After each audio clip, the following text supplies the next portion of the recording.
आज के इस कार्यक्रम में उपस्थित अपने इस सोनभद्र जनपद के सभी सम्मानित नागरिकगण, किसान बंधु, उपस्थित मातृशक्ति, कार्यक्रम का पूरा विवरण आपके सामने आ गया है।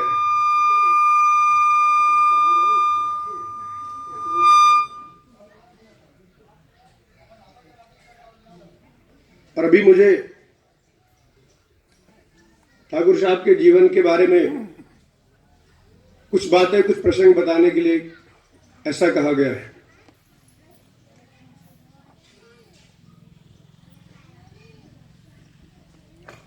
दुनिया के अंदर में भारतीयता, हिंदुत्व का जिन्होंने परचम लहराया, ऐसे महापुरुष का जीवन हम सबको पढ़ने का मिला होगा। नाम तो हम सब लोग जानते भी होंगे। स्वामी विवेकानंद का, जब उन्होंने रामकृष्ण मिशन की स्थापना किया तो रामकृष्ण मिशन के स्थापना के कालखंड में ही इन्होंने उस मिशन का जो संविधान लिखा, वो हस्तलिखित संविधान है, जिसको स्वामी जी ने स्वयं अपने हाथों से लिखा। ऐसे 200 पृष्ठों का लिखा हुआ हस्तलिखित जो संविधान है, केवल इसका एक वाक्य में आपके सामने बताना चाहूंगा। उन्होंने इसमें लिखा है रामकृष्ण मिशन के सन्यासियों के बारे में कि मैं इस मठ के सन्यासियों से मैं आग्रह करूंगा, निवेदन करूंगा कि आप वेद, पुराण, उपनिषद का अध्ययन तो आप अवश्य करिए, पर उससे पहले है इस भारतवर्ष के अतीत के इतिहास का आपको अध्ययन करना ही आवश्यक है।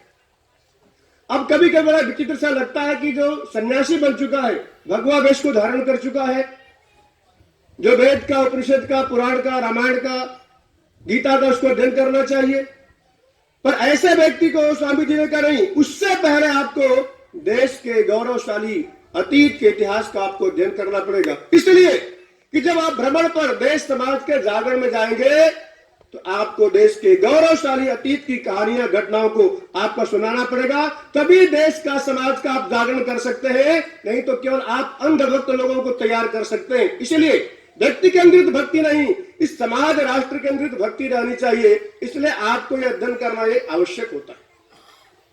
हम सब इस सोनभद्र जनपद का जो भी यहाँ समाज इकट्ठा है, हमारा और आपका सौभाग्य है।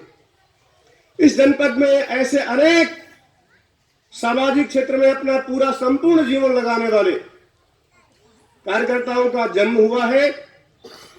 ये हम सब के लिए सौभाग्य की बात है।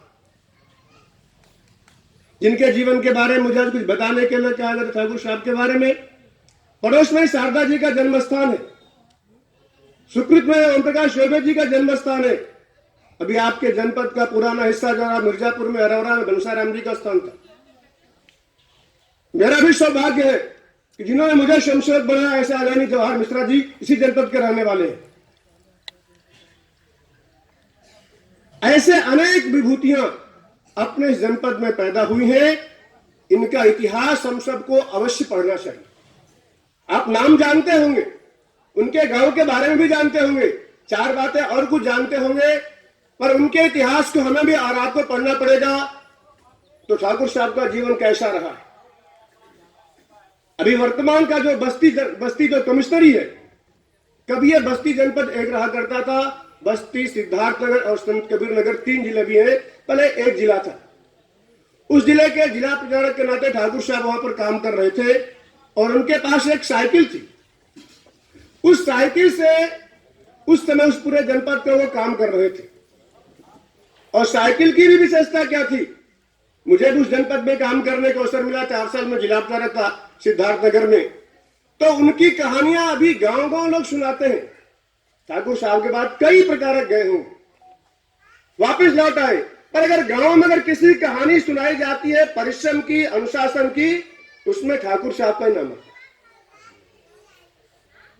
वो जिस साइकिल से चलते थे उस साइकिल को वही चलाते हैं, कोई दूसरा व्यक्ति उनके साइकिल चला नहीं सकता था। अगर किसी ने कहा कि ठाकुर साहब जरा साइकिल 5 मिनट के लिए मुझे चाहिए, मुझे अमुक जगह पर जाना है, तो कहते थे बैठिए, मैं भी 10 मिनट में आपको ले चलता हूं, उस गांव में छोड़कर मैं लौट आऊंगा।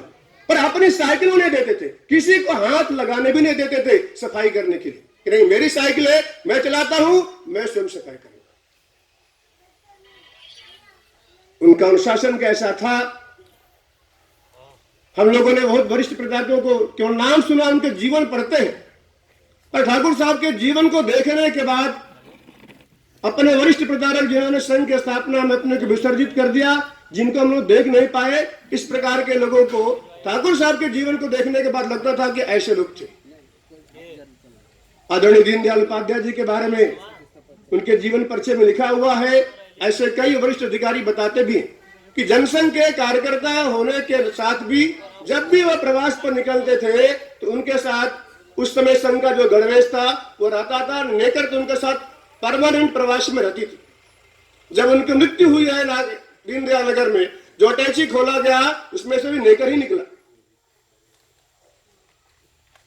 तो ठाकुर साहब को मैंने देखा भारतीय किसान संघ में काम करते हुए, जब पूरे देश का प्रवास करते थे तो उस पूरे प्रवास के क्रम में जहां उनका अधिवेशन होता था, जहां उनकी मीटिंग बैठकें होती थी, उसमें 1 घंटे की शाखा नहीं तो कम से कम प्रार्थना होगी, कहीं ना कहीं पूरे दिनचर्या में लिखा रहता। पूरे बस्ती विभाग के कार्यकर्ताओं का 2 दिन का सम्मेलन था उनका सिद्धार्थनगर में। सिद्धार्थनगर कस्बे से थोड़ा सा और आगे एक विद्यालय में कार्यक्रम चल रहा था। मैं वहां जिला प्रचारक था, मिलने के लिए गए, परिचय कराया लोगों ने। शायद अभी हमारा पहला ही परिचय उनसे हुआ होगा। वहां किसान संघ के और भी कार्यकर्ता बैठे थे, तो तुरंत उन्होंने कुर्सी मंगाया और अपने बगल में कुर्सी रख करके मुझे बैठाया, बाकी सबसे परिचय कराया। सबके जाने के बाद फिर अपने पुराने कार्यकर्ताओं का हाल पूछने लगे, उस गांव में गए थे, उस गांव में ऐसा उन्होंने पूछा। तो उन्होंने कहा देखो सायंकाल यहाँ प्रार्थना होगी,